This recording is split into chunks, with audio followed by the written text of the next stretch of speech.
J'ai très mal à la tête. Je dois aller au médecin.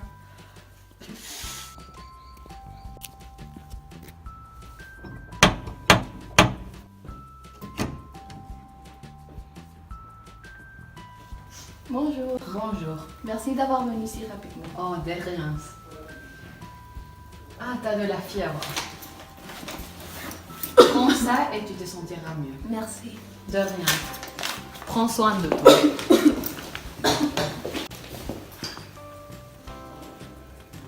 Bonjour! Nous sommes des élèves de première S. Nous allons vous présenter notre sujet de TPE s'inscrivant dans le thème structure. L'effet Placebo! Un mensonge acceptable et comment le vérifier.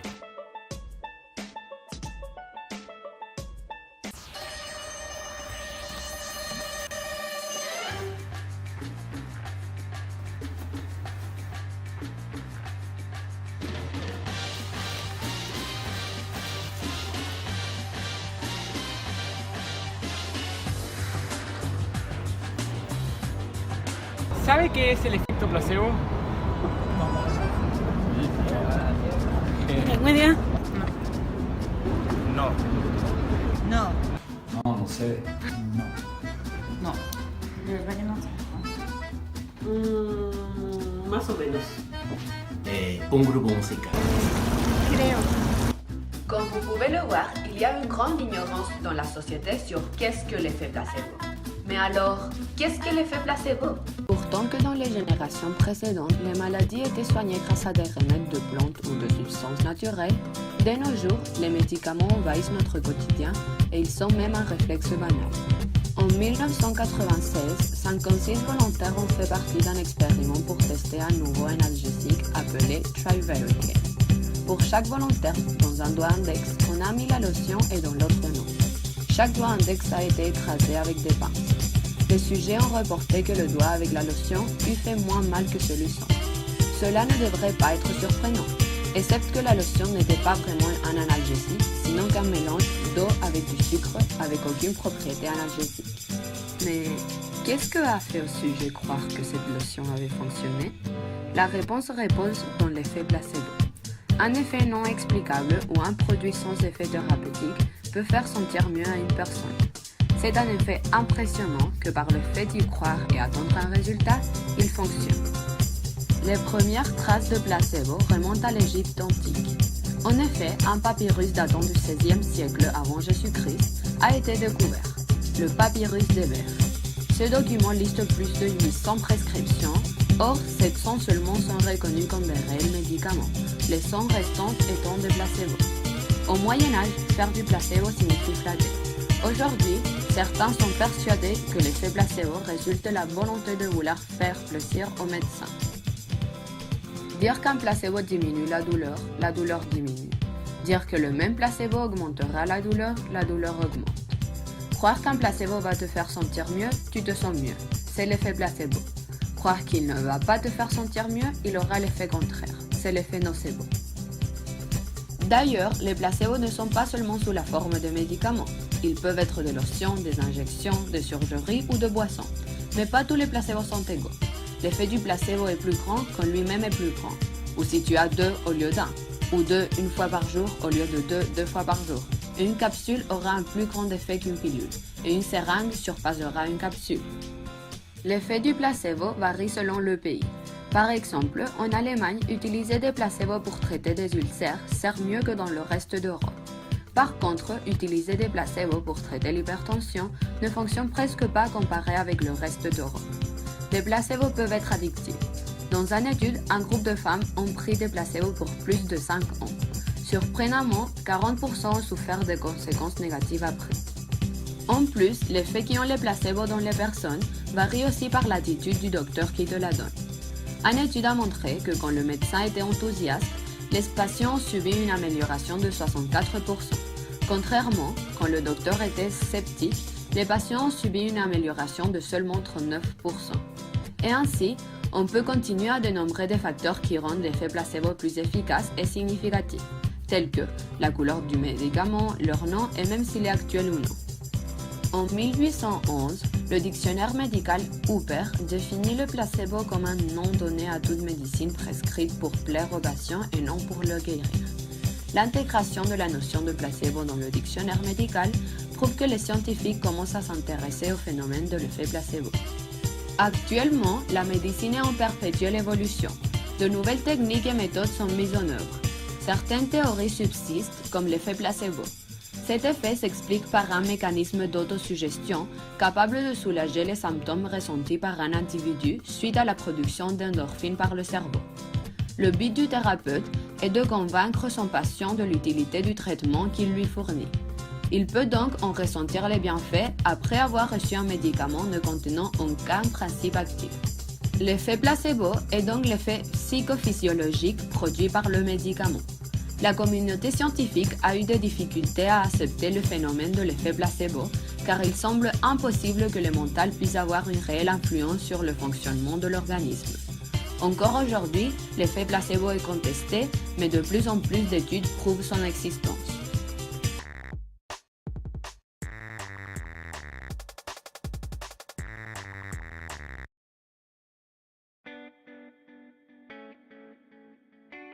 Pour pouvoir comprendre le fonctionnement de l'effet placebo, il faut tout d'abord comprendre le fonctionnement du système biologique qui est à l'origine de tout, le système nerveux. Chez tous les vertébrés, et donc chez l'être humain, on distingue le système nerveux central et le système nerveux périphérique. D'une part, le système nerveux central, composé principalement du cerveau, est le responsable d'intégrer les informations et de les coordonner afin de réaliser les différentes activités de l'organisme. Tandis que le système nerveux périphérique est le responsable de transmettre les informations entre les différents organes du corps et le système nerveux central. Mais... je sais pas. Les filles, comment se transmet l'information dans le système nerveux? Laisse la place aux professionnels. En effet, l'unité fonctionnelle du système nerveux, c'est le neurone.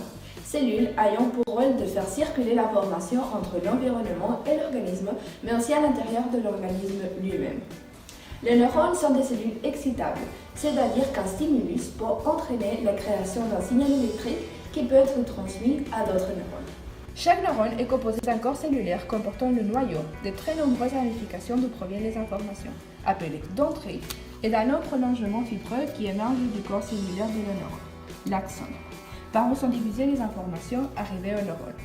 Ainsi, les dendrites et les axones de différents neurones peuvent entrer en contact et transmettre des informations de neurone en neurone via des structures spécialisées, la synapse.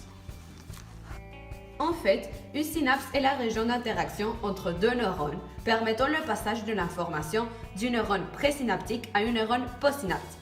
Ainsi, dans les axones, les neurones présentent des compartiments relativement petits contenant des neurotransmetteurs, soit des molécules qui sont libérées dans le milieu extracellulaire lorsqu'un signal électrique leur est appliqué. Les neurotransmetteurs sont alors enchâssés sur des récepteurs situés dans les dendrites des neurones postsynaptiques, permettant ainsi la formation d'un signal électrique dans la neurone et assurant la circulation de l'information entre les différentes parties de l'organisme et le cerveau. Certaines zones cérébrales sont associées à des fonctions précises, telles la parole, tandis que les fonctions les plus complexes sont réparties tout au long du cerveau. Parmi les aires cérébrales, le thalamus est une structure qui joue le rôle de relais entre l'organisme et le cortex cérébral, centre de prise de décision.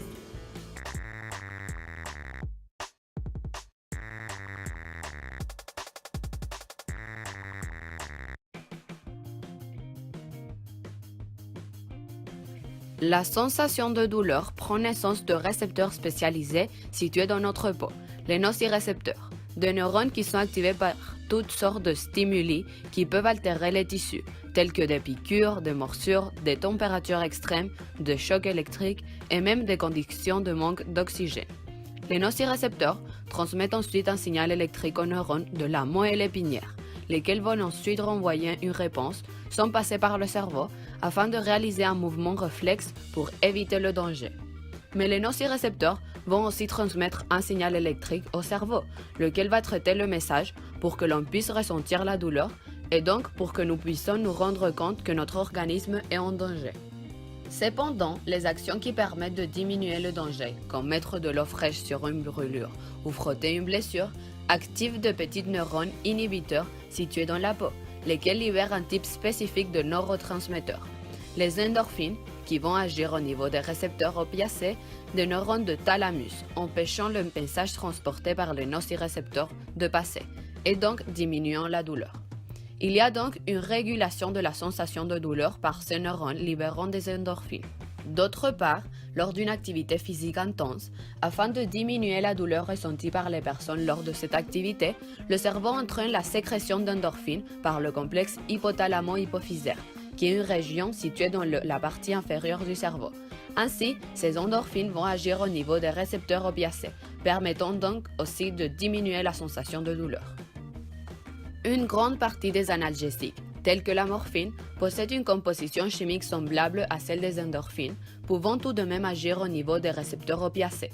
Ainsi, ce type de substance permet de provoquer une diminution de la douleur, empêchant la transmission du message nerveux provenant des nocirécepteurs et donc empêchant qu'il soit traité par le cerveau afin de nous faire ressentir la sensation de douleur.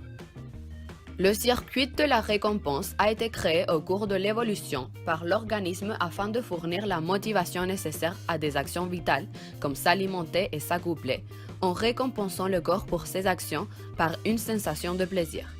Le circuit de la récompense est donc au cœur de notre activité mentale et oriente tous nos comportements. Ce circuit est complexe, mais il comporte un maillon central qui semble jouer un rôle fondamental, constitué de deux aires cérébrales particulières. L'aire tegmentale ventrale, ou ATV, qui est connectée au noyau accumbens par des neurones à dopamine. La dopamine est donc le neurotransmetteur de la récompense et du plaisir. En effet, par la suite d'entrées sensorielles liées à des actions qui doivent être récompensées, l'aire tegmentale ventrale stimule le noyau accumbens en libérant de la dopamine, lequel à son tour va stimuler différentes aires cérébrales qui déclenchent la sensation de plaisir. Ah, c'est très intéressant, n'est-ce pas? Oui, mais quel est le lien avec l'effet placebo?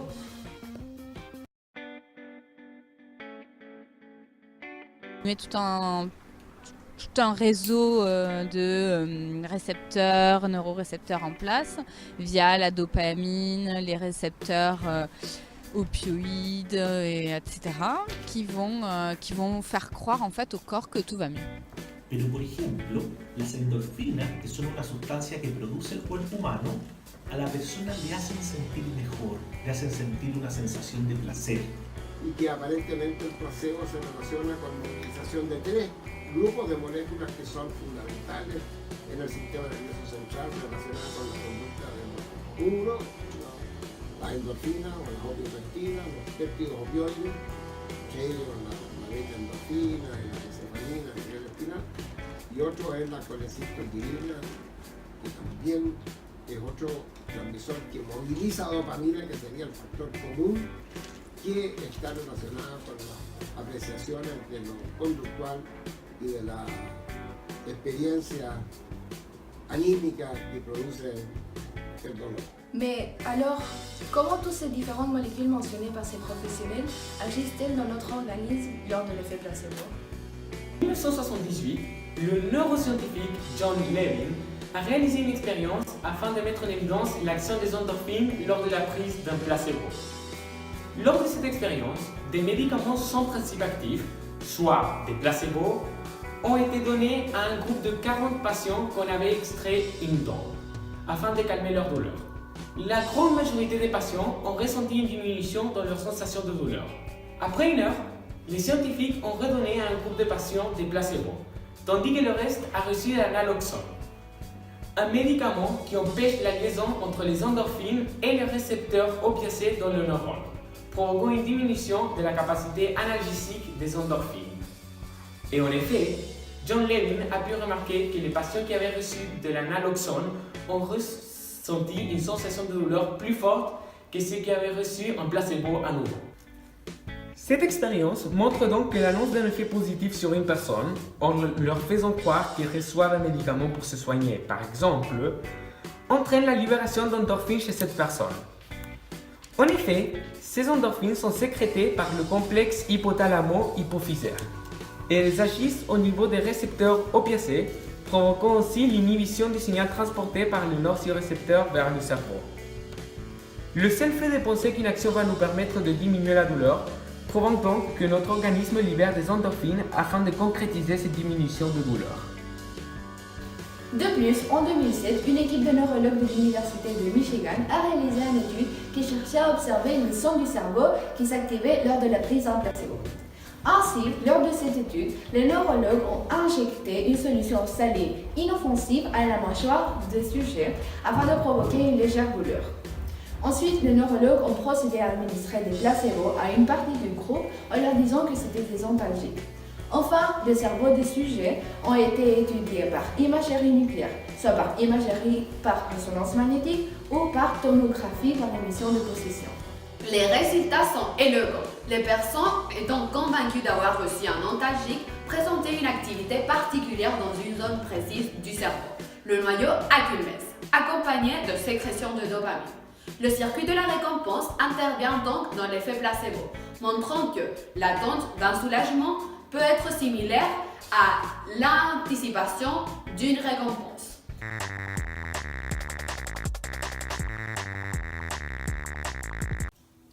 Mais qu'est-ce qui provoque la libération d'endorphines et l'activation du système de la récompense chez une personne?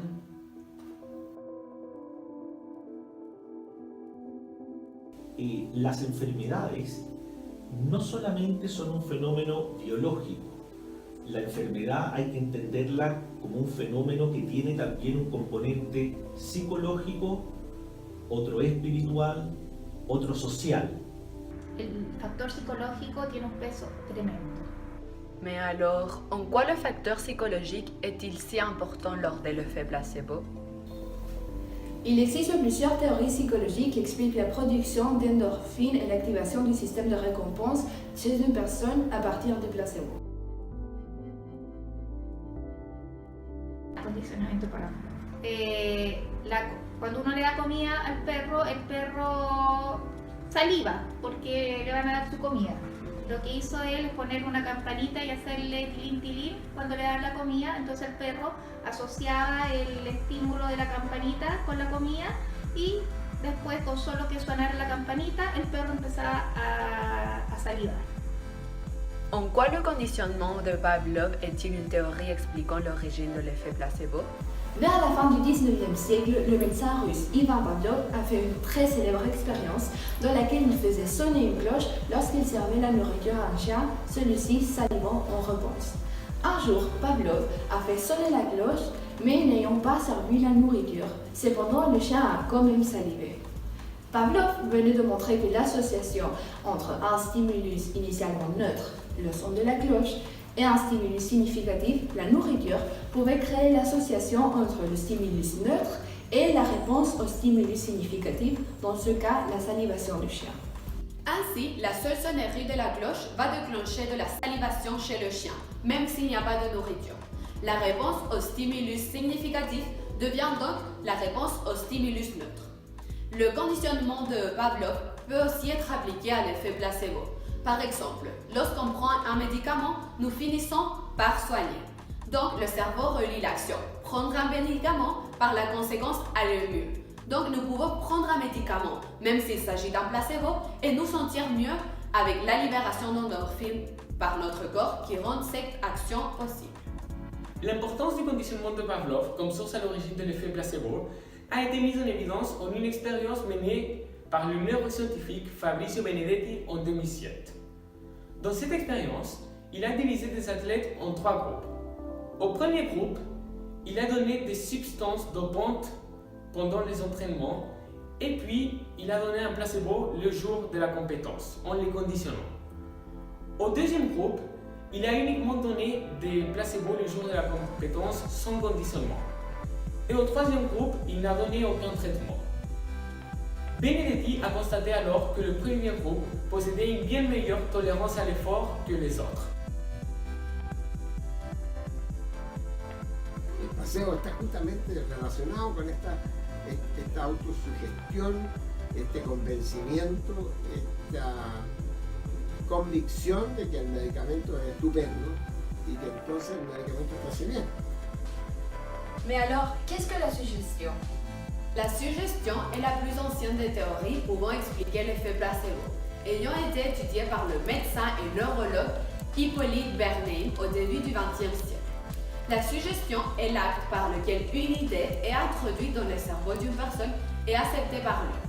Cette personne va donc agir en fonction de ce qu'elle attend, pouvant rendre ainsi cette attente réelle. La suggestion peut même arriver à agir à un niveau physiologique. On peut voir cela par exemple quand une personne subit une réaction allergique à la vue de fleurs artificielles qu'il croyait réelles. C'est donc la représentation mentale du choc allergique qui provoque cette réaction. Dans le cas de l'effet placebo, c'est le médecin qui suggère au patient que la prise d'un certain médicament améliorera sa condition. Par conséquent, le patient, en prenant un médicament, même s'il s'agit d'un placebo, va développer une attente positive d'améliorer, rendant ainsi efficace l'action d'une substance inactive comme un placebo et permettant la libération d'endorphines par l'organisme pour pouvoir concrétiser cette action. La disonancia cognitiva. La disonancia es, bueno, como la palabra lo dice, que algo no me calza. Ya uno tiene creencias, actitudes. Et donc, qu'est-ce que la dissonance cognitive? La théorie de dissonance cognitive a été développée par le psychologue américain Leon Festinger en 1957. En effet, la dissonance cognitive est le stress ou inconfort mental ressenti par une personne ayant des idées contradictoires, provoquant ainsi le changement d'une de ses attitudes pour réduire l'état de tension. Ainsi, en 1959, Festinger a demandé à un groupe d'étudiants de réaliser des tâches ennuyantes pendant 1 heure et, ayant finalisé, de persuader à un autre participant de que la tâche avait été très intéressante. Les participants étaient de 3 types. Un premier groupe était payé $20 pour la tâche effectuée. Un autre était payé uniquement $1. Et le troisième groupe n'était pas payé, mais il ne devait pas convaincre une autre personne que la tâche était intéressante. Quand il a demandé au groupe d'évaluer la tâche, il a constaté que les participants du groupe $1 ont évalué la tâche de manière plus positive que le reste du groupe. Ceci correspond donc à une preuve de la dissonance cognitive, puisque quand les participants étaient payés seulement $1, ils se sentaient obligés d'être un peu en accord avec ce qu'ils avaient dit aux autres participants, car ils ne trouvaient aucune autre justification. Ainsi, pour le cas de l'effet placebo, il semble que plus le traitement est coûteux, plus son effet doit être efficace. Si une personne a investi dans un traitement très coûteux et que celui-ci ne présente pas après des effets bénéfiques, cette personne rentrera en dissonance cognitive. Elle ne pourra pas accepter qu'un tel investissement a été en effet inutile. L'organisme de cette personne, pour éliminer ou pour compenser la dissonance, permettra que le placebo ait un effet même s'il ne présente pas de principe actif. Les théories du conditionnement de Pavlov, la suggestion et la dissonance cognitive ne sont pas du tout opposées, elles sont même complémentaires. En effet, lors du conditionnement, le rôle de la suggestion et de la dissonance cognitive sont aussi importants dans la volonté de guérir. Ces différentes théories essayent d'expliquer l'origine de la libération d'endorphines et de l'activation du circuit de la récompense lorsque l'on prend un placebo. L'effet placebo est donc un phénomène à la fois psychologique et biologique. Mais quelles sont alors les utilités de l'effet placebo? On a vu que le potentiel médicament n'était pas trop nocif, on pouvait l'utiliser sur plein de patients, tests. Et alors souvent, il est testé versus un placebo et versus le médicament de référence. Generalmente la eficacia de una nueva terapia se compara contra la terapia que ya existe. Et donc, comment les placebos sont utilisés en pharmaceutique? Les placebos sont fréquemment utilisés en pharmaceutique pour vérifier l'efficacité d'un nouveau médicament. En effet, on administre à un groupe de personnes le médicament à tester et à un autre groupe l'effet placebo. Si le médicament à tester obtient de meilleurs résultats que le placebo, alors ce médicament, après être suivi à de nombreuses et rigoureuses vérifications, peut être mis au marché. Ainsi, les placebos servent pour déterminer si un médicament a une réelle action pharmacologique ou si son action est uniquement due à l'effet placebo. Même si ce n'est pas très éthique, des placebos sont donnés par quelques médecins à des patients souffrant de maladies psychologiques, comme par exemple des patients qui croient être malades, pourtant qu'ils ne le sont pas. Mais aussi, les placebos sont donnés à des personnes qui souffrent des maladies qui ne peuvent pas être diagnostiquées ou qui ne sont pas des maladies ponctuelles. De plus, les placebos sont prescrits à des patients souffrant de maladies chroniques invalidantes, notoirement difficiles à traiter. Il existe aussi des chirurgies placebo, dans lesquelles le médecin laisse une petite cicatrice au patient pour qu'il croie qu'une intervention a vraiment été faite, pourtant qu'aucune modification dans son anatomie a été vraiment faite. Dans un hôpital au Colorado, des chirurgies placebo ont été faites à des patients souffrant de la maladie de Parkinson. Après cette chirurgie, ils ont subi une amélioration dans la qualité de leur vie. Cuando la persona se somete a esta terapia, por ejemplo Reiki, por ejemplo aromaterapia, etc., la persona podría sentirse mejor, podría sentir que tiene menos dolor, podría sentirse que mejoró su calidad de vida. En ese caso, si nosotros consideramos que estas terapias son placebo, dado que no tienen los principios activos que tienen los medicamentos que combaten el dolor, posiblemente estemos viendo el actuar del efecto placebo.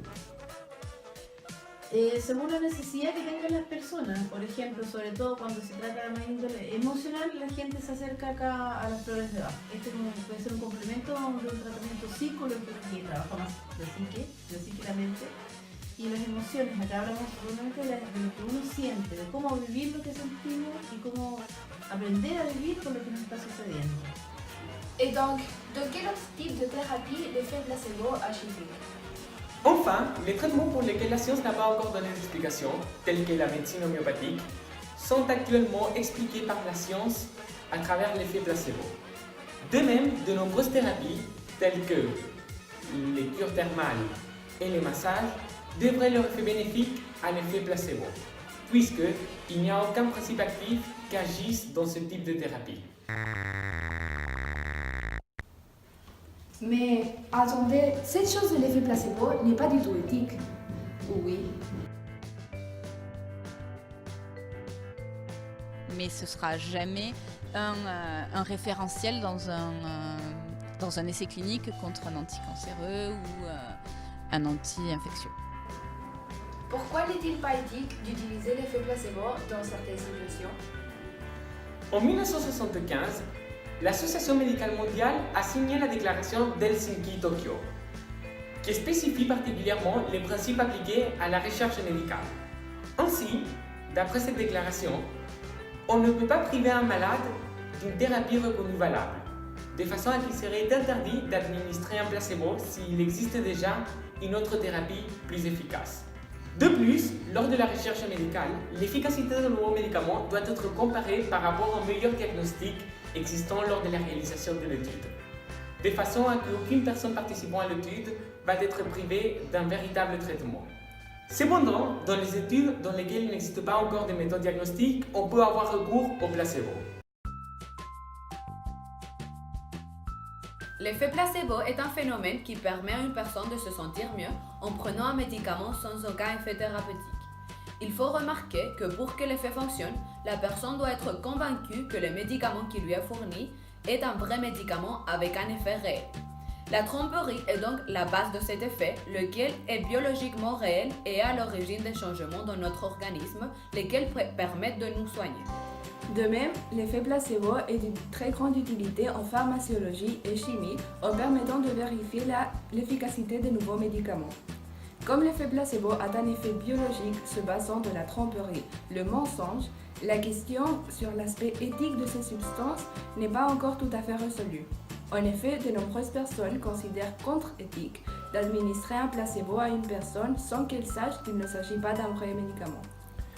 De nombreuses expériences ont permis de vérifier que l'effet placebo, loin d'être un simple effet psychologique, est tout de même un effet physiologique, provoquant de véritables changements au niveau de notre système nerveux.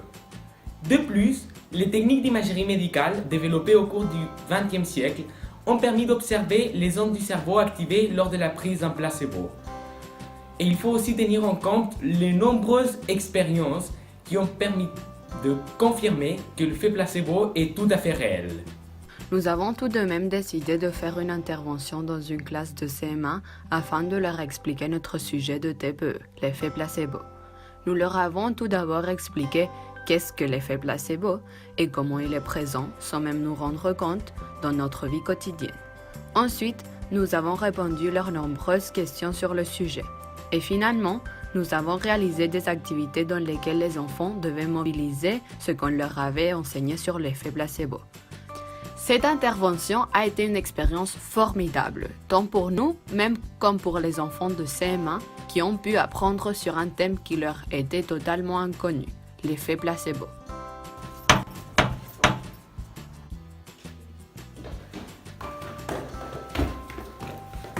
Oh, bonjour. Bonjour. Ça se voit que tu te sens mieux. Oh, beaucoup mieux. C'est le meilleur médicament que j'ai pris de toute ma vie. Merci à tous d'avoir vu notre vidéo. C'est un plaisir de la réaliser pour vous. On vous souhaite une semaine très productive. Et attention au placebo. Au revoir.